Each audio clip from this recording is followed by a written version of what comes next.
அன்பார்ந்த ஜோதிட ஆர்வலர்களுக்கு என் அன்பு வணக்கங்கள்.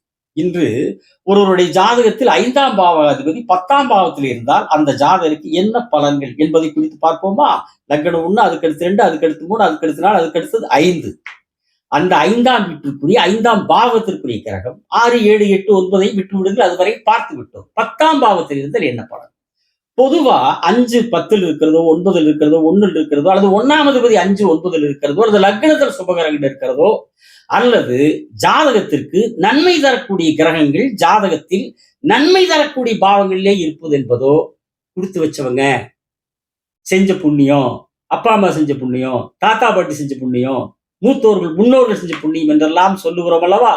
அப்படிப்பட்ட அமைப்புள்ளவர்களுக்கு தான் இப்படிப்பட்ட சிறந்த கிரக பாவக அமைப்புகள் அமையும். இதுக்கு பேர் தான் ராஜயோகம்னு ஜோதிடம் சொல்லுது. சரிங்களா? அப்படிப்பட்ட ராஜயோக அமைப்பான 5ஆவது 10ல் இருந்தா. இப்ப 10ஆம் பாவங்கிறது ஒரு ஜாதகருக்கு, ஒரு மனிதனுக்கு என்ன தன்மைகளை தரும்? 12 பாவங்களும் சில தன்மைகளை ஜாதகருக்கு தரும். இந்த 10ஆம் பாவம் என்ன கொடுக்கும்? தொழில், வேலை, பதவி, அந்தஸ்து, புகழ், அரசு வேலை, இந்த மாதிரி சிறந்த உயர்ந்த அமைப்புகளை, தீர்த்த யாத்திரை கூட அந்த 10க்குள்ளதான் வரும். இப்படிப்பட்ட பதவி, புகழ், செல்வம், தொழில், அரசு வேலை இதையெல்லாம் கொடுக்கிறது 10ஆம் பாவம். அப்படிப்பட்ட 10ஆம் பாவத்தில் 5ஆம் அதிபதி உட்கார்ந்து. 5ஆம் அதிபதி யாரு? ஏற்கனவே நம்ம பார்த்திருக்கிறோம். லக்னத்துக்கு எந்த லக்னத்துக்கும் யோகாதிபதிங்கிறவர் 5, 9, அதுல 5ஆம் அதிபதி ஒரு யோகாதிபதி இல்லைங்களா? 10 பதவியும் புகழையும் தருகிறதுனா 5ம் புகழை குறிக்கிறது இல்லைங்களா? ஒரு ஜாதகருக்கு புகழை குறிக்கக்கூடிய, புகழை தரக்கூடிய ஸ்தானங்கள்னா அது 3, 5, 10 இல்லைங்களா? 3ஆம் பாவகமும் 3ஆம் அதிபதியும் 5ஆம் பாவமும் 5ஆம் அதிபதியும் 10ஆம் பாவம் 10ஆம் அதிபதியும் ஒரு ஜாதகருக்கு புகழை தரக்கூடிய அமைப்புகள், ஸ்தானங்கள். 10 தொழிலை குறிக்கிற ஸ்தானம், ஜீவனத்தை குறிக்கிறதுன்னு ஜோதிடத்தில் சொல்லுவாங்க. வாழ்வாதாரத்திற்கான ஜீவனத்தை குறிக்கிற ஜீவனஸ்தானம் அப்படின்னு சொல்லுவாங்க. ஆனா தொழிலை கூட 10ஆம் அதிபதியும் 10ஆம் பாவமும் மட்டுமே தொழிலை தீர்மானிக்க மாட்டாங்க. லக்னாதிபதி கூட தொழிலை தருவார். லக்னம் தொழிலை தரும். அல்லது தனஸ்தானம், வாக்குஸ்தானம் சொல்ற 2ஆம் பாவம் தொழில் தரும். 2ஆம் அதிபதி தொழிலை தருவார். அல்லது அந்த ஜாதகத்திலேயே எந்த கிரகம் அதிக சுப வலுப்பெற்று இருக்கிறதோ அந்த கிரகத்தினுடைய காரணத்தை தொழில் அமையும். அல்லது அந்த கிரகம் அமர்ந்த பாவகம் நல்ல சுப பாவகமா அமைஞ்சிருது இல்லைங்களா? நல்ல சுப வலிபோட எந்த பாவகம் அமையுதோ அந்த பாவக ரீதியான தொழில் அமையும். நல்ல பாவகம். சரிங்களா? அந்த அடிப்படையில 5ஆம் அதிபதி 10ல் இருந்தால் அதன் அடிப்படையிலேயும் தொழில் அமையும். இன்னும் சொல்ல போனால் 10ஆம் பாவகத்தை எந்த கிரகம் பார்க்கிறதோ அந்த கிரகத்தினுடைய காரகத்தின் அடிப்படையிலேயும் தொழில் அமையும். 10ஆம் பாவகத்திலே அமர்ந்த கிரகத்தின் மூலமாக தொழில் அமையும். இப்படி பல்வேறு அம்சங்கள் ஒரு மனிதனுக்கு தொழிலை தரக்கூடிய அம்சங்கள் ஜாதகத்தில் இருக்குது. அதிலே ஒரு அம்சம் 5ஆம் அதிபதி 10ல் இருக்குது. 5 லக்னத்தினுடைய யோகாதிபதி, 10 தொழில் ஸ்தானாதிபதி. 5ம் புகழ குறிக்கும், 10ம் புகழ குறிக்கும் இல்லைங்களா? அதுலயும் பாருங்க, 5 லக்னத்துக்கு யோகாதிபதி, குரு புண்ணிய ஸ்தானாதிபதி, திரிகோணாதிபதி, லட்சுமி ஸ்தானாதிபதிங்கிற ஒரு ஜாதகத்துல மிக உயர்ந்த அமைப்பு கூடிய அமைப்பு அதிபதி கிரகம் 5ஆம் அதிபதி கிரகம்.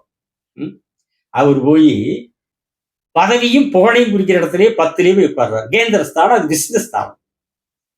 அப்போ இவ்வளவு பெரிய பூர்வ புண்ணியத்தை குறிக்கிறது, யோகத்தை குறிக்கிறது, திரிகோணத்தை குறிக்கிறது, லட்சுமி ஸ்தானத்தை குறிக்கிறது, இத்தனைக்கு உயர்வு அமைப்பு கொண்ட 5ஆம் அதிபதி போய் புகழை குறிக்கக்கூடிய 10ஆம் இடத்துல போய் தொழிலை குறிக்கக்கூடிய,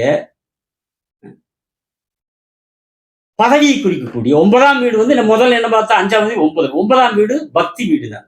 10ஆம் வீடு பதவி வீடு. சரிங்களா? அப்பேற்பட்ட அமைப்புல போய் 3 ஸ்தானம் புகழை குறிக்கிற ஸ்தானம் 3, 5, 10. அதுல புகழை குறிக்கக்கூடிய, சிறந்த புகழை குறிக்கக்கூடிய லக்னத்துக்கு யோகாதிபதியான 5ஆம் அதிபதி போய் 10ல் அமர்கிற போது அந்த ஜாதகர் எவ்வளவு சிறப்பு வாய்ந்தவராக இருப்பார், உயர்ந்த அமைப்புடையவராக இருப்பார், நீங்களே தீர்மானிச்சுக்கலாம் இல்லைங்களா? அப்படி ஒரு, இன்னும் சொல்ல போனா இந்த 5ஆம் அதிபதி மனம் சார்ந்த அதிபதி. புத்தியை குறிக்கிறவர். அந்த புத்திக்காரன் போய் 10ல போய் உட்கார்ந்தா, புகழ் ஸ்தானத்துல போய் உட்கார்ந்தா, எதை பத்தி அந்த புத்தி எதை பத்தி யோசிக்குன்னு நினைச்சு பாருங்க. இன்னொன்னு ஏற்கனவே நம்ம பார்த்திருக்கிறோம். புகழை குறிக்கிற எல்லா அமைப்புகளும் இந்த 5க்குள்ளதான் இருக்கு. எதுங்க? கலையாகட்டும், அரசியலாகட்டும், ஆன்மீகமாகட்டும், எல்லா கலையும், அது எந்த கலையா இருந்தாலும் சரி, 5க்குள்ளதான் இருக்கு. விளையாட்டு உட்பட. அப்ப புகழை குறிக்கக்கூடிய தன்மைகளை கொண்டிருக்கிற 5ஆம் அதிபதி புகழை தரக்கூடிய 10ல தொழிற்ஸ்தானத்தில் போய் அமருகிற போது அந்த ஜாதகர் எவ்வளவு பெரிய உயர்ந்த புகழை கொண்டவராக, செல்வம் கொண்டவராக அவருடைய வாழ்க்கை அமைப்பு இருக்குன்னு பார்த்துட்டாங்க. ஆனா அதே நேரத்தில் ஒண்ணு, என்னதான் யோகங்கள் இருந்தாலும் சரி, எத்தனை யோகம் இருந்தாலும் சரி, தசா புத்தி வரணும், தசை வரணும். தசை வரலினா அந்த யோகம் அவ்வளவு பெரிய யோகம்லாம் நீங்க ஒண்ணு வேண்டாம். ராமாயணத்துல ராமனுக்கு இல்லாத யோகமா? பட்டாபிஷேகத்துக்கு 4 ஊர்ஜாச்சு, எல்லா நாடு இருக்குது, நகரம் இருக்குது, அரண்மனை இருக்குது, ஆட்சி இருக்குது, சிம்மாசனம் இருக்குது, கோட்டை இருந்தது, கொடிமரம் இருந்துச்சு, கொத்தளம் இருந்தது, ரஜ கத துரக பதாதிகளோடு அயோத்தி நாட்டுக்குள்ள நகரத்துக்குள்ள பவனி வரக்கூடிய மன்னனா இருக்கக்கூடிய அத்தனை தகுதியும் இருந்தும் அவன் காட்டுக்கு போயிட்டா. பொண்டாட்டியும் தம்பியும் கூட்டிட்டு நாய் படாத பாடு 14 வருஷம் பொண்டாட்டியும் இழந்து இந்த பொண்டாட்டிக்காக சண்டை கட்டி போராடி எத்தனை சொல்லனா துயரங்கள், சொல்லனா துன்பங்கள். இந்த அனுமானங்கள் எல்லாம் கூட்டிட்டு போய் எத்தனை பாடுபட்டு அந்த பொண்டாட்டி காப்பாதற்கு ஒரு பெரிய யுத்தத்தையே நடத்தி ஆள வேண்டியவன் என்ன இருக்கிறான்? காட்டுல போய் குறிச்சது யார்? நாள் குறிச்சது வசிஷ்டர். புராணத்துல மிகப்பெரிய ராஜ ரிஷி வசிஷ்டர். விஸ்வாமித்திரரே வந்து எனக்கு வசிஷ்டர் வாயில வாழ்த்து வேணும், வசிஷ்டர் வாயில அந்த பதவி வேணும்னு கேட்ட. அப்படி இல்ல, விஸ்வாமித்திரரே வசிஷ்டர் வாயில தான் எனக்கு வேணும்னு கேட்கிற அளவுக்கு மிகப்பெரிய ராஜ ரிஷியான வசிஷ்டர் நாள் குறிக்கிறார் ராமனுக்கு பட்டாபிஷேகத்துக்கு. அது பொய்யா போகுது, அங்க ஜோசியா தோத்து போகுது. அவருதான் தசரத மகாராஜாவுடைய ஆஸ்தான ஜோசியர், அயோத்தி நாட்டினுடைய அரண்மனையினுடைய ஆஸ்தான ஜோதிடர். அவர் குறிக்கிறார், நாளை குறிக்கிறார், நேரத்தை குறிக்கிறார் பட்டாபிஷேகத்திற்கு. இந்த நாட்டை ஆளுகிறவன் ராமன், அரண்மனையிலே ஆட்சி பீடத்திலே சிம்மாசனத்திலே செங்கோல் ஏந்துகிறவன் ராமன்கிறாரு. அவன் போறான் காட்டுக்கு. என்ன இந்த உரி மர உரி சொல்லி மாட்டிட்டு ஒரு கோமணத்தை கட்டிட்டு பொண்டாட்டி பாவம், அவ பாவம் ஜனக மகாராஜனுக்கு பிறந்தவ இப்படியாகன்றது அவ விதி பாரு, தலைவிதி. எல்லா அரண்மனை ஆடம்பர துணி எல்லாம் போட்டு ஒரு துணி இடுப்புல சுத்திட்டு தம்பிக்கார அவனுக்கு என்ன வந்துச்சு, அவனுக்கு சேர்ந்து போறான். அந்த மாதிரி அவனுக்கு எல்லாமே இருந்துச்சு. ஆளுகிற அத்தனை அமைப்பு இருந்து 14 வருஷம் போய் படாத பாடு பட்டான். அப்படி ஜாதகத்துல யோகம் இருந்தா மட்டும் பார்த்தாருங்க, யோகம் இருந்தாலும் தசை வரணும். தசை வரலின்னு ராமநாடு தான் பிச்சைக்காரனாட்ட கஷ்டப்பட வேண்டியது இருக்கு. என்னடா ஜோசின்னு சொல்றாளுங்க, கருடைய எத்தனை யோகம் இருக்குதுங்கிறாங்க, அந்த யோகம் இந்த யோகம் அப்படி இருக்குது, ராஜயோகங்கிறாங்க. நானே பிச்சைக்காரம் படாத பாடு பட்டு இருக்கிறேன் அப்படின்னு நினைச்சாங்கன்னா அவங்களுக்கு அந்த தசா புத்தியே வராம ஆகாத கெட்ட தசை நடக்கும். சரிங்களா? அதனால இந்த யோகம் இருந்தாலும் அந்த தசை வர வேண்டும். சரிங்களா? அப்போ அந்த 5ஆம் தேதி 10ல இருந்தா என்ன? இப்போ சூரியன் 5ஆம் தேதியோ 10ல் இருக்குதான் நீங்க 10ல சூரியனும் செவ்வாயும் திக்பலம் அடைகிறார்கள் அல்லவா? நல்ல வலு பெற்று விடுவார், பலம் பெற்று விடுவார்கள். அப்ப 10ல சூரியன் இருக்கும்போது ஈஸியா என்ன பலன்னு நீங்களே தெரிஞ்சுக்கலாம். சூரியனை யார்? ஆளுமை, அரசியல், அரசாங்கம். ஒண்ணு அரசியல் பெரிய ஆள், அல்லது அரசாங்கத்துல பெரிய பதவியில் இருக்கக்கூடிய ஆள், அல்லது மருத்துவர். சரிங்களா? மருத்துவராகக்கூடிய யோகம். வேலை செய்யறது எலக்ட்ரீஷியன், எலக்ட்ரானிக். அது 10ல சூரியன் பெரும்பாலும் அரசாங்கத்துல நல்ல ஒரு பதவிக்கு வரக்கூடிய அமைப்பு இருக்கும், அல்லது அரசியல பெரிய அளவுக்கு வரக்கூடிய இருக்கும், அல்லது மருத்துவராகக்கூடிய அமைப்பு. அது சுபக்கிரக தொடர்பு கிடைச்சுன்னா சூப்பர், அற்புதமான சிறப்பு. சரிங்களா? சரி, சந்திரன் 10 இருக்கிறார். கல்விக்கேற்ற அரசு துறையில நல்ல பொறுப்பு கிடைக்கும், அல்லது கலைத்துறையில நல்ல அமைப்பு கிடைக்கும், அல்லது தொழில் செய்யறாங்கன்னு வைங்க, சொந்த தொழில் செய்யறாங்கன்னா உணவு சம்பந்தப்பட்ட எல்லா தொழிலும் செய்யலாம். விவசாயம், ஹோட்டலு, மளிகை கடை, எல்லாம் மீன் வியாபாரம், உணவு சம்பந்தப்பட்ட எல்லாமே தொழிலுங்கும் போது அந்த மாதிரி செய்யலாம். சந்திரனுக்குரிய தொழில செய்யக்கூடிய அமைப்பு. சரி, செவ்வாய் இருக்கிறார். சூரியன் மாதிரி தான் 10ல. அவரும் அதிகாரத்தை குறிக்கிறார் அல்லவா, திக்பலமாகி விடுகிறார் அல்லவா.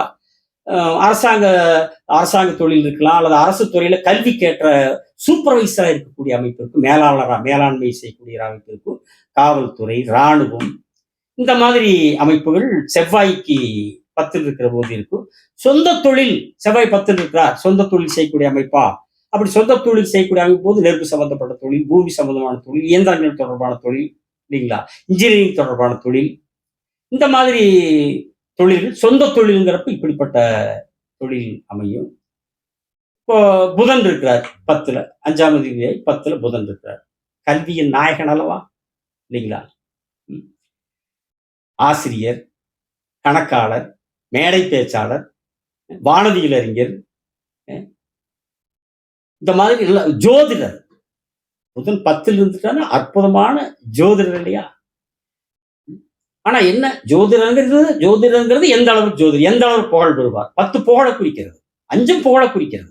ஆனாலும் எந்த அளவு புகழ் பெறுவார், அது லக்னத்தை பொறுத்து, லக்னாதிபதி பொறுத்து, ஜாதகத்தினுடைய மற்ற அம்சங்களை பொறுத்து. இப்ப நானும் ஒரு ஜோதிடர் தான். ஆனால் என்னை விட மிகப்பெரிய புகழ் வாய்ந்தவர்கள் ஜோதிட ஜாம்பவான்கள் எல்லாம் இந்த நாட்டில் இருக்கிறாங்க இல்லைங்களா. அவங்களுடைய தசா புத்தி, ஒரு ஒரு துறையில எந்த துறையா இருந்தாலும் அவங்க எந்த நிலையில் இருக்கிறாங்கிறத, அந்த கிரகத்தினுடைய அந்த 5ஆவது 10 இருக்கிறாங்கன்னா அது எந்த நிலையில் இருக்கிறாங்க, லக்னாதிபதி எப்படி இருக்கிறார், இதுதான் ரொம்ப ரொம்ப முக்கியம். சரி, தசாபுத்தி என்ன நடக்குது, தசாபுத்தி அதன் அடிப்படையில் எந்த துறையா இருந்தாலும், ஜோதிடத்துறையை எந்த துறையா இருந்தால் அவர்களுடைய உயர்வு ஜாதகத்தினுடைய மற்ற அம்சங்களையும் ஆய்வு செய்யும். அந்த மற்ற அம்சங்களை பொறுத்துத்தான் அமையும், தசாபுத்தி பொறுத்தும் அமையும் இல்லைங்களா. சரி, குரு இருக்கிறார்.